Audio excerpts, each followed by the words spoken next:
సుమక్క మీమీని తీసుకొని రావడానికే వచ్చా. ఒక 5 minutes. ఏంటి మీ సుమకు వచ్చేసిందా? సరే అయితే చెప్పు. ఏం చెప్పాలి? మీమీని తీసుకొని వెళ్ళడానికి రమ్మని చెప్పాను. ఓహో సరే తీసుకో. ప్రణవ్ వదులు, ప్రణవ్ ప్లీజ్ వదులు.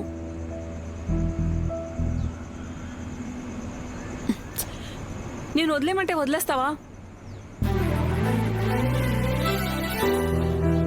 నీకు నువ్వు చెప్పాక ఈజీగా మూవ్ ఆన్ అయిపోవచ్చు అనుకున్నాను, కానీ నా వల్ల అస్సలు అవ్వలేదు.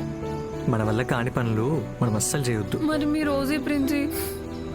నీకు చెప్పలేదు కదా, మా అపార్ట్మెంట్ పైన ఒక పెంట్ హౌస్ తీసుకున్నా exclusively for my darlings. So నీకు వాటికి ఎటువంటి సంబంధాలు ఉండవు. ఒకవేళ వాటి వల్ల నీకు ఏమైనా డిస్టర్బెన్స్ అయినా నేనే అడ్జస్ట్ అవుతా. నువ్వు నా కోసం అయ్యావు కదా, నేనే అవుతా.